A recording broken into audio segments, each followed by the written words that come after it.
Man-Size in Marble. Part 1.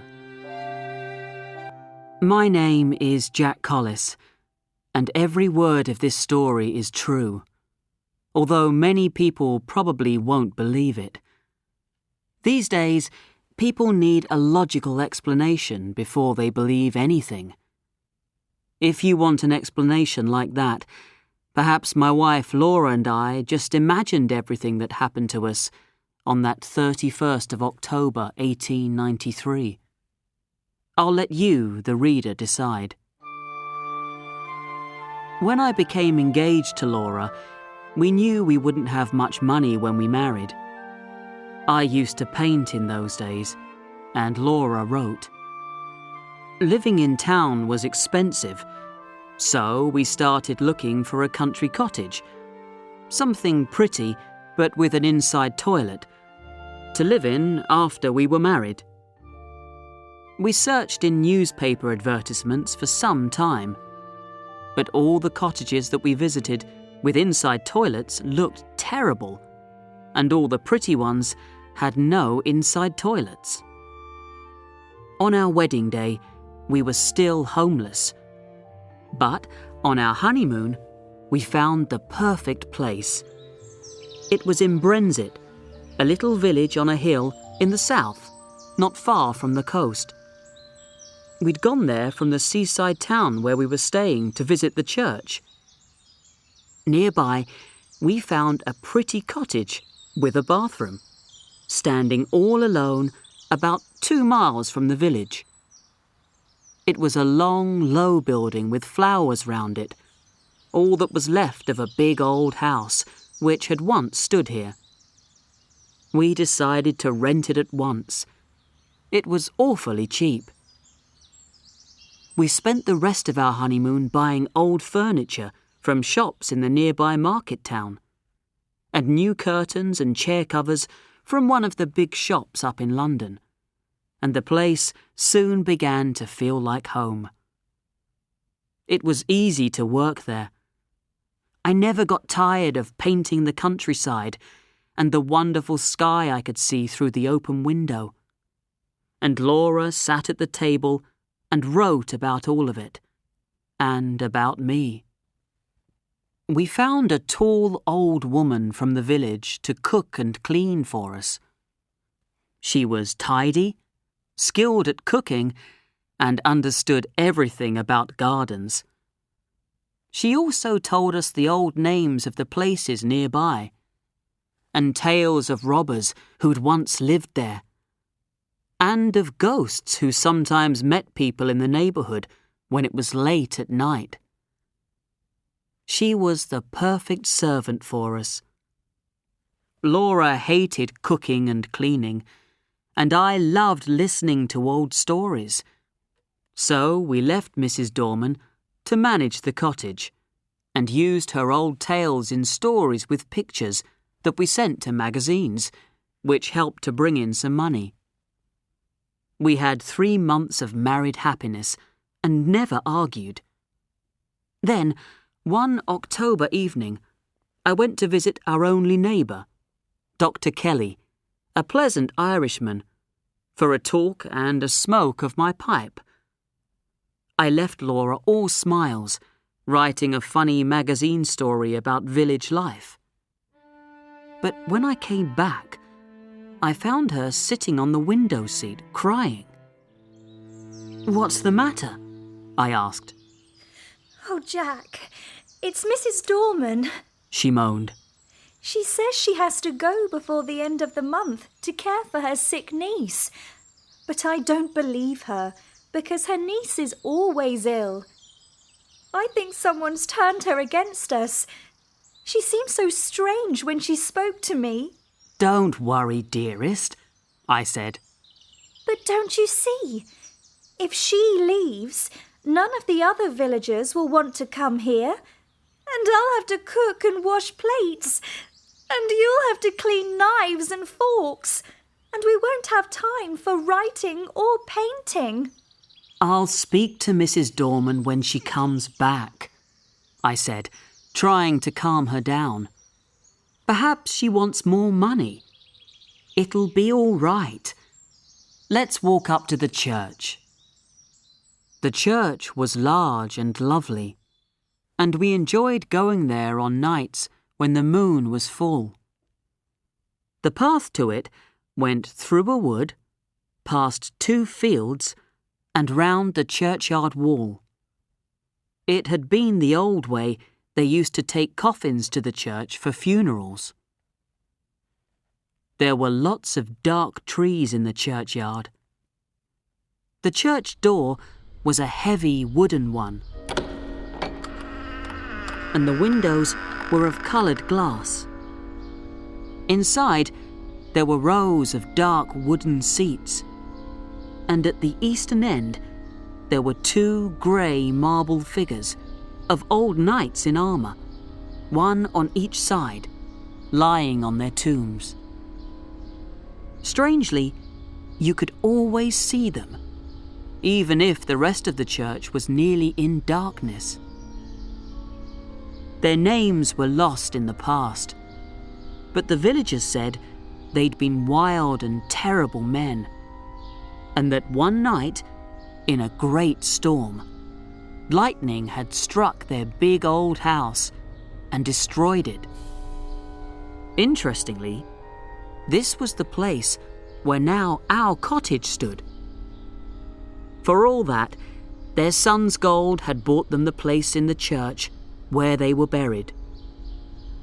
Looking at their hard, proud, marble faces, it was easy to believe the story was true. The church looked at its best and strangest that evening. We sat down together without speaking and stared for a time at the fine stone walls around us. We walked over to look at the sleeping knights. Then we went out and rested on the seat by the church door, looking across the fields while the sun went down. As we came away, we felt that even doing the cooking and cleaning ourselves wasn't really so bad. When we arrived home, Mrs. Dorman had come back from the village. I asked her to come into my painting room for a short talk. "Mrs. Dorman," I said when we were alone, "aren't you happy here with us?" "Oh, no, sir. You and your dear lady have always been most kind to me." "Aren't we paying you enough?" "No, sir. I get quite enough." "Then why don't you want to stay with us?" "My niece is ill," she said uneasily. "I must leave before the end of the month." "But your niece has been ill since we arrived." A long, uncomfortable silence followed. I broke it. "Can't you stay for another week?" "No, sir. I must go by Thursday. But perhaps I can come back to you next week." I was now sure all she wanted was a short holiday. "But why must you leave this week?" I asked. She looked nervous and went on slowly. "They say, sir, that this was a big house in the old days, and that many strange, dark things happened here. The owners, when young men, loved nothing better than attacking, robbing and killing both men and women on land and sea. They were dangerous men, sir, and no one stood up against them. So, year by year, they went from bad to worse. In the end, their terrible crimes against nature and all the deaths of the poor little children from the villages nearby brought the lightning down from the sky to destroy them." I was pleased that Laura wasn't in the room with us. She was always nervous, and I felt that these old stories would perhaps make our house less dear to her. "Tell me more, Mrs. Dorman," I said. "Please, I'm not like lots of young people these days who laugh at strange things like that." This was true in a way. I loved her stories, although I didn't really believe them. "Well, sir," she began in a low voice, "perhaps you've seen the two figures in the church." "You mean the knights?" I said cheerfully. "I mean those two bodies man-size in marble. They say that at Halloween, those two bodies sit up and get off their tombs, and that as the church clock strikes 11, they walk in their marble out of the church door, over the graves and along the path." "And where do they go?" I asked interestedly. "They come back here to their house, sir. And if anyone meets them..." "Well, what happens?" I asked. But I couldn't get another word from her, although she warned me, "Lock the house early on Halloween, sir, and make the sign of the cross over the door and windows." "But who was here at Halloween last year?" "No one, sir. The lady who owned the house only stayed in the summer and always went to London a full month before the night. I'm sorry to bring trouble to you and your lady, but my niece is ill and I must go on Thursday." She decided she would go, and that nothing we could say would stop her. I didn't tell Laura the tale of the figures that walked in their marble. I didn't want to upset her.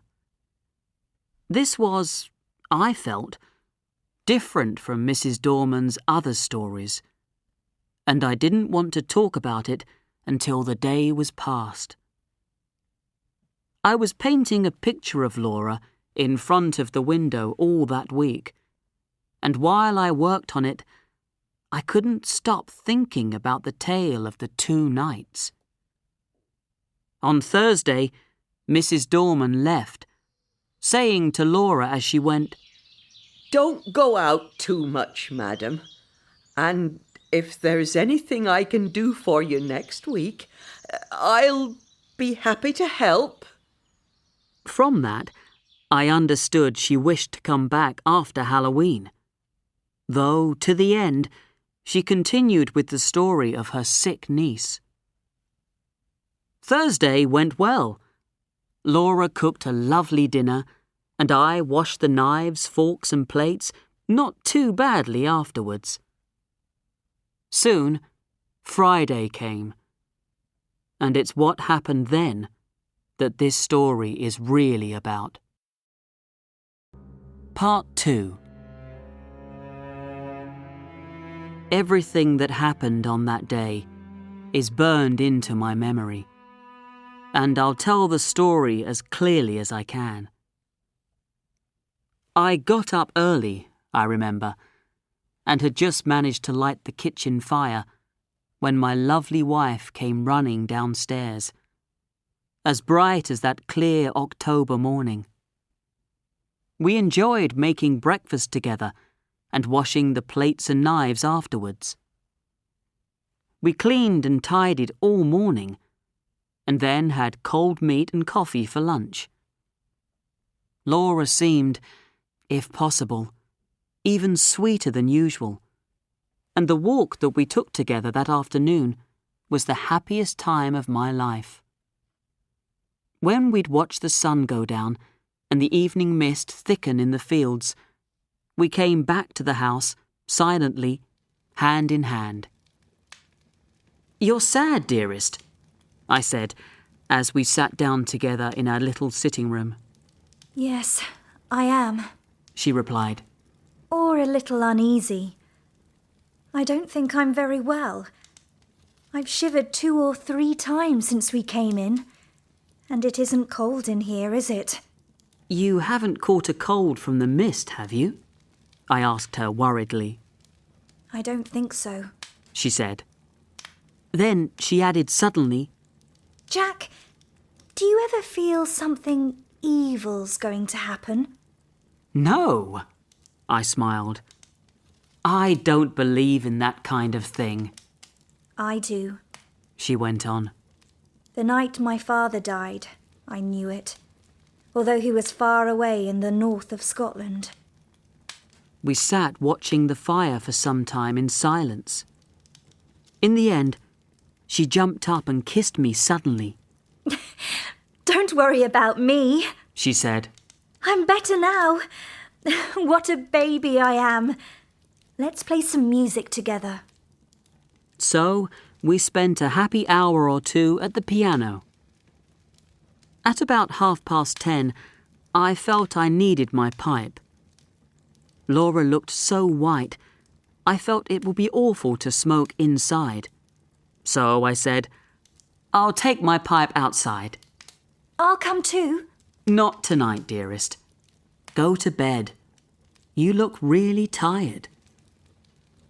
I kissed her and was turning to go when she threw her arms round my neck and held me close, saying, I never want to let you go. Don't stay out too long. I won't. I walked slowly out of the front door, leaving it unlocked. What a night it was. The sky was full of dark clouds hurrying by, and a thin mist covered the stars.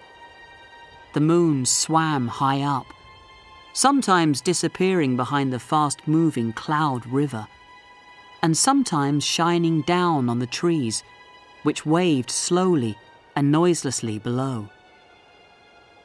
There was a strange grey light that night, which shone over all the earth. I walked up and down. Everything was silent. The wind was so high in the sky, even the dead leaves on the path were still and quiet. Across the fields, I could see the church tower, standing black against the sky. I heard the church bell striking. It was 11 o'clock already. I turned to go into the cottage, but the night held me. I couldn't go back into our warm rooms just yet. I decided to walk over to the church. I felt in a strange way I should offer up my thanks there for my faithful, loving wife. I imagined then our long, sweet life together. As I walked slowly along the edge of the wood, a sound from among the trees broke the stillness of the night. I could clearly hear footsteps that echoed mine. It's probably a villager looking for fallen branches for their fire, or hoping to catch some forest animal under cover of darkness, I thought. But he really should learn to step more lightly. I turned into the wood. Now the footsteps seemed to come from the path behind me. It must be an echo, I said to myself. Soon I was crossing the churchyard. I stopped for a while at the seat where Laura and I had watched the sun go down. Then I saw the church door was open. I felt bad about not closing it well on our last visit, for we were the only people who came there, except on Sundays. Then, suddenly, I remembered. This was the day and the hour when the villagers believed the shapes in man-sized marble began to walk. I knew I had to go into the church. I planned to tell Mrs. Dorman I'd seen the knights there at 11 o'clock on Halloween and that her tale was just a crazy story, nothing more. When I walked inside, Everything was in darkness. As I went towards the eastern end of the church, it seemed strangely larger. Then, the moon came out and showed me the reason. The man-sized marble bodies were gone. Was I going crazy?